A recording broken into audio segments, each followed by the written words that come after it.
You are Locked On Wolverines, your daily podcast on the Michigan Wolverines, part of the Locked On Podcast Network.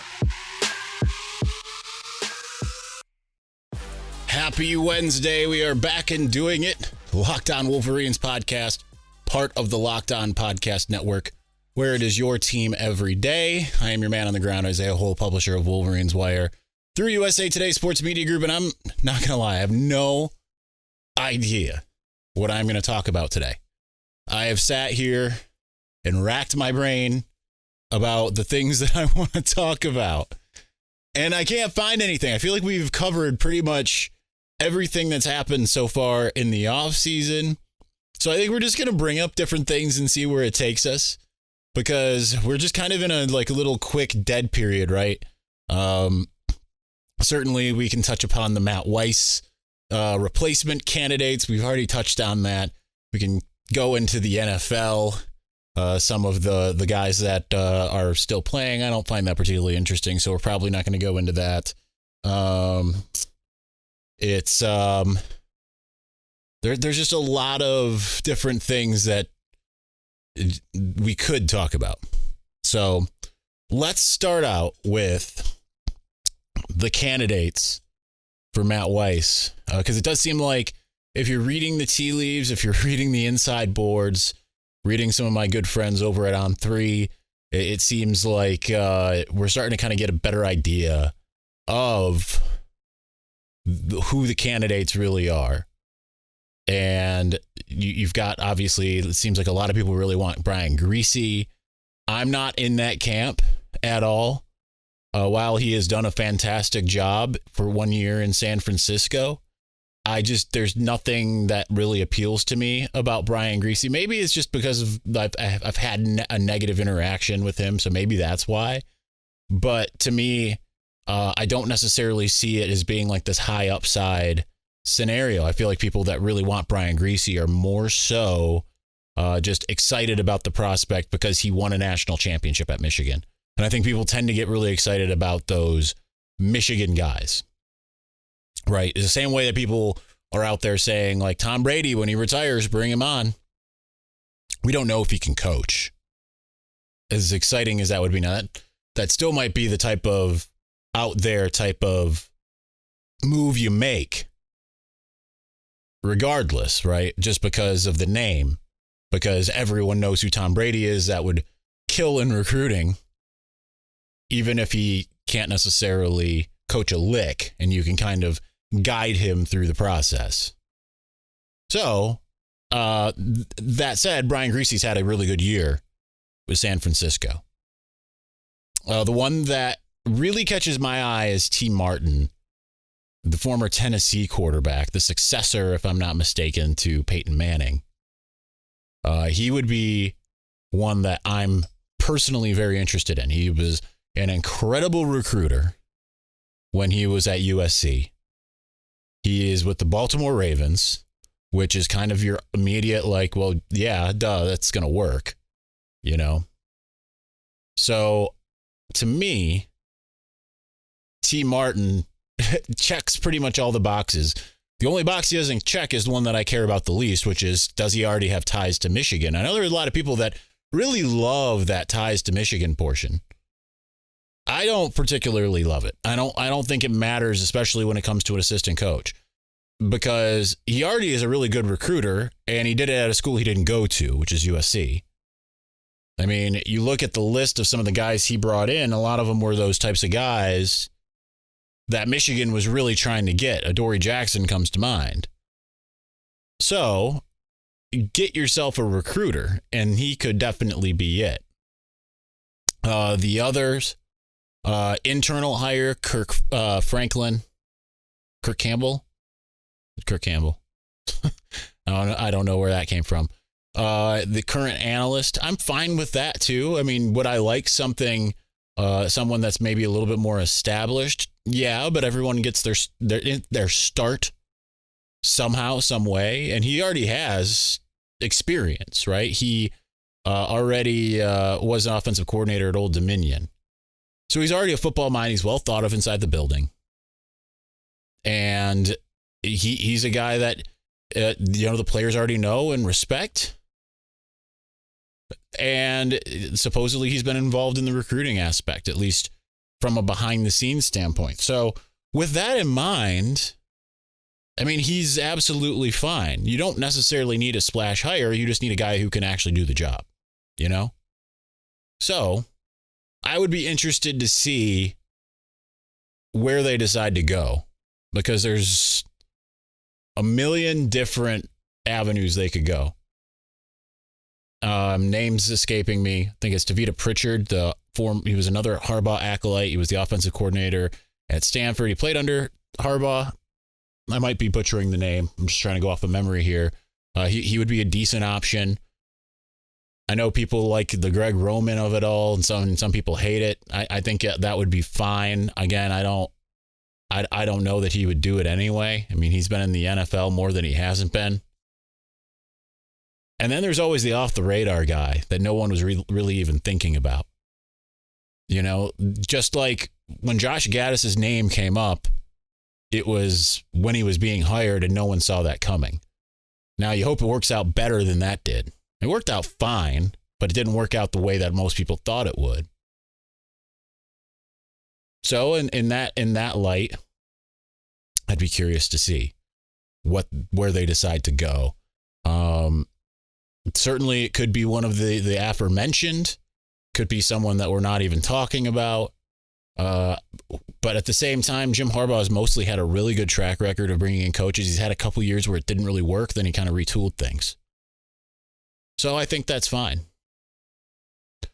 So I'm curious to see as much as the next person. I have not delved into the waters of trying to ask the sources that I have that probably wouldn't know anything anyway. They are more personnel oriented. But I am curious to see which direction they end up going. All right. Well, we're going to continue on. We're going to see where my mind takes me. This is an adventure, gang. It's an adventure. The NFL playoffs are here. We are really excited about our new sports betting partner for Locked On because they're the number one sports book in America, and that's FanDuel. If you're new to FanDuel, that's even better. They have so many great features that make betting on sports fun and easy. New customers join today. Get started with $150 in free bets guaranteed when you place your first $5 bet. I am going to be doing that this weekend 100%. Just sign up at FanDuel.com/LockedOn. FanDuel has all your favorite bets from the money line to point spreads to player props. Plus, you can even combine. I did it again, second day in a row.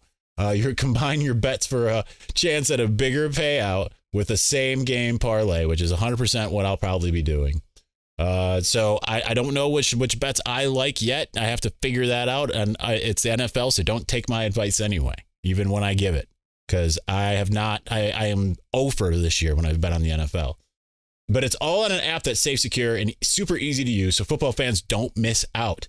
Place your first $5 bet to get $150 in free bets, win or lose, at FanDuel.com/LockedOn. Make every moment more with FanDuel, the official sportsbook partner of the NFL.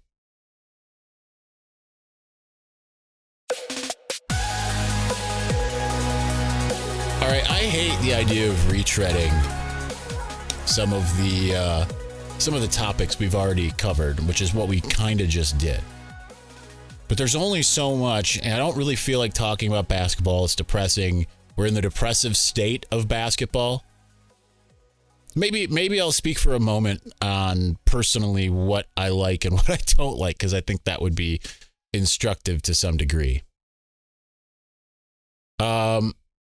So I am not the biggest basketball fan in general, and I certainly have had my moments where I was. Certainly the 2003-2004 Pistons was a ride I was along with the entire way. But once I moved to California, things kind of changed. I couldn't watch any Pistons games because I was at work all day, and by the time I got home, most of the games were over. So I didn't really watch the Pistons, and then the NBA changed. I still like college basketball, but I don't really like it until March Madness. Because to me, the regular season is mostly meaningless. It isn't completely meaningless. You got rivalries. You've got different things that make it exciting. It's definitely exciting. Some of my best memories were going to the NCAA tournament. I only covered it in person one year, ever. And that was 2017. That was fun. That was a lot of fun. Went to Indianapolis and then Kansas City, overdosed on barbecue. But something about this time of year, certainly, that makes it difficult just for the sake of the weather in this area. It's awful going to basketball games, and you park wherever you park, and then you walk over and it's freezing, and it's just the excitement inside Chrysler is, let's just face facts, it's pretty close to non-existent. There have been games here and there. North Carolina, like 4 years ago, I remember, was just super hype. But it's few and far between. So it's hard to kind of get up for that. Basketball in general is just it's a hard ask sometimes, especially if Michigan's not any good. Now, if it's good, I kind of become like a fair weather fan in a certain sense, right? It's more exciting for me to go and cover it. But when it's not like football. Football to me is exciting to go no matter what. I think that's probably most people out there. So that's why we haven't had a lot of basketball talk. We just haven't. But I haven't watched the games in the way that I normally do, covering them. I haven't gone to the games because I did this whole move and was out of town for the bowl game, and I was still on vacation, and then you come back home, you got a couple road games, and now I can't find my credential. So that's the big part of why. Plus Sundays, we try to devote that to church, and I'm 1 for 2 on that. But nonetheless, it just doesn't have the same panache as basketball. And even when basketball is good, the post-game press conferences and the regular press conferences, they just do not have the same weight as football. Maybe it's the more, less is not more in a lot of ways. It is in terms of games, but in terms of like the personnel and all of that, I really enjoy that about football, because you've got just these giant rosters that you have to try to keep track of. And sometimes you don't do a very good job of it. I remember, none of us recalled, and I've shared this story on here before, I'm pretty sure. In 2019, we were all down for the Citrus Bowl, and I got a text from Chris Ballas, and he's like, have you seen Michael Dwumfor? This is like the 5th day out of the 7 days down there, right? This is like, we're getting down into it. I'm at a cigar bar in Orlando, and he's like, have you seen Michael Dwumfor at all this week? And I sat there and thought, and I'm like, I haven't. And he's like, okay, I don't think he's here. I was like, and none of us caught this. No. He tweets it out. I write a story up. Get confirmation that he's not. Once that happened, got some choice words from Michael Dwumfor for not noticing. I am the worst at it, because I rode rides with the defensive line at Universal Studios on day one. And I noticed Luigi Villain wasn't with them, and they're like, oh yeah, he's just over at the other park, right? We were in Islands of Adventure. He was at the Universal Studios proper. Okay. Did not notice Michael Dwumfor wasn't there. But that's the whole thing when you've got rosters of 85 scholarship players and like another 50 walk-on types. That's what makes it kind of, I think, more exciting in a lot of ways, is that there's more. It's the same difference between NFL and college football, right? 32 teams versus 131. I used to be the most ardent NFL guy until I finally started going to games my junior year of college. Before finally I had a temporary roommate. He was displaced. I welcomed him into my apartment. He slept on my couch. And he was just so adamant about Michigan football. And I was like, what are you doing, man? The Detroit Lions is where it's at, even though they are awful. And he's like, no, trust me. So I got us tickets. We went to the Wisconsin game in 2006. Sat in the student section, and I was hooked. My Lions fandom started plummeting in that moment. But it's one of those things where I remember there was like an entry barrier of getting into college football to some degree, because there's so much more to keep track of. It's a lot more difficult if you are an average fan. That's why I think that Michigan fans, college football fans, are so much better in a lot of ways, because they are paying attention to a lot more of the landscape than the NFL. You look at the NFL, it's like, yeah, you got to pay attention to what 4 divisions within 2 conferences compared to all these other conferences that have maybe 2 divisions, maybe no divisions. And you've got Power 5 and Group of 5. There's 10, and you're paying attention to at least the Power 5. That's way more exciting. The fact that you lose one game, it might not completely destroy your chances, but it comes really close. You lose 2, it does. In NFL, it's like, okay, that team, lost to the Detroit Lions this year when, not this year necessarily. This year they were a little bit better. But, there are those times when, the Patriots would come to town with Tom Brady and lose to the Detroit Lions. I'm thinking of that Matt Patricia year. Don't matter, right? It doesn't matter. In 2012, the Lions beat the Seahawks, who went on to the Super Bowl, right? Or they were coming off the Super Bowl, something like that. I don't remember. Whereas it matters a lot in college football, and that's what just makes it better. So, that's just the name of the game. It's just a far superior sport. It's not all turned into the same sanitized version. It's every different stadium has a different kind of character, new or old. All the traditions, even when the marching bands for certain schools are completely inconsequential. I could not, if you put a gun to my head, I could not tell you at all how Penn State's fight song goes. But yet, my favorite venue is Beaver Stadium. And NFL just does not have that. There's just so many things that make college superior. So, all right, we are going to move on. We'll figure out something else to talk about here in just a moment. This is not for a lack of preparation. I sat there for an hour and tried to figure out what to talk about. Now, I ain't got nothing. Sometimes we're out, you just have too much.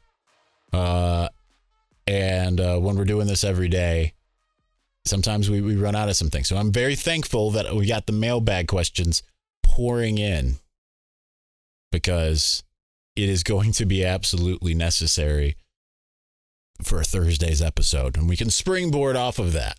And hopefully we'll get some news on some of these other scenarios. So let's discuss the idea of what Michigan could and should be in 2023. I think that is apt, even though we've, again, treaded some of that water already. But I will say this at the top. This is my thesis statement. It would be a disappointment, beyond a disappointment, and I'll even go as far as saying it would be a failure if Michigan doesn't make the college football playoff again in 2023. It would be a failure.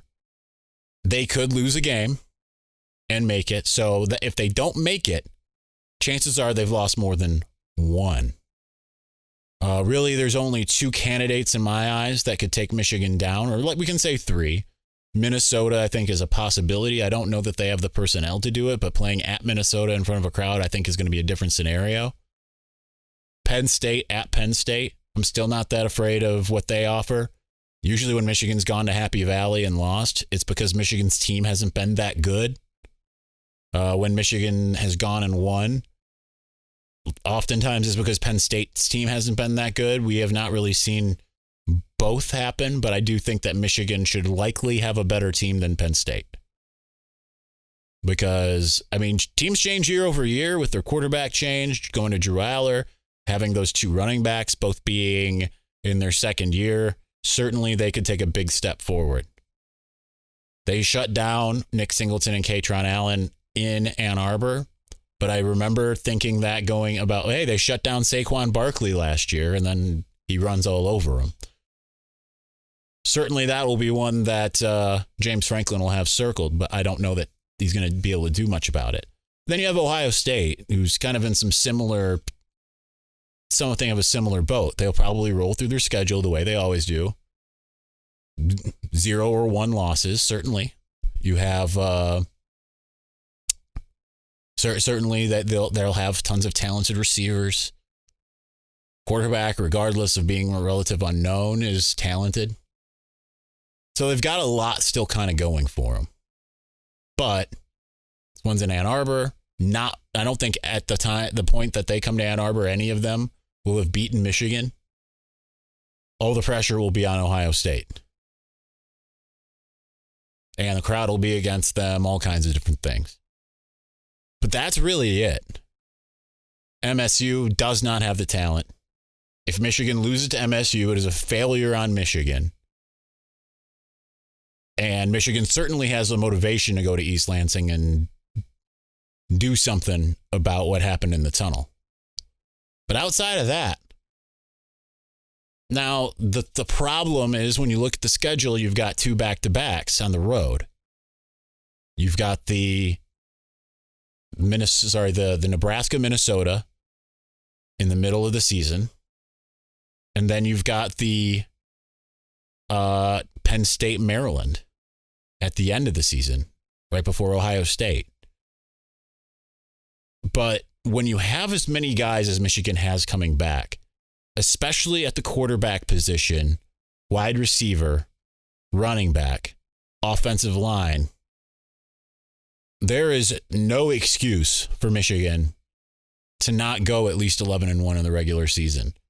And I actually predicted Michigan to go 12-0. And if they don't, I think that would be, if they don't go at least 11-1, that is a failure. They go 11-1 and don't make it in the college football playoff because there's somehow 4 12-0 teams, right? If it's, say, Penn State or Ohio State out of the Big Ten, and they end up being 13-0, say it's USC, Alabama or Georgia out of the SEC, and let's say Clemson, I could see where, okay, they're not getting back to the college football playoff, but I mean, that would be a failure because you wouldn't have beaten one of those, the team that you needed to beat.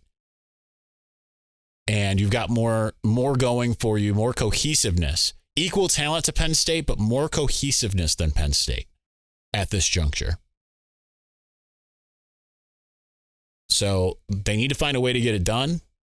It's a good place to be at, by the way, because now there's expectations where not getting beyond Ohio State, not just beating Ohio State, winning the Big Ten is not enough at this point in time for this Michigan football program. That is huge that is where this team is. All right, I think that's going to do it for us today. We'll be back with the mailbag most likely on Thursday, unless something comes up. That's what we're going to be doing. So thank you for watching and thank you for listening. We will be back very soon. Peace.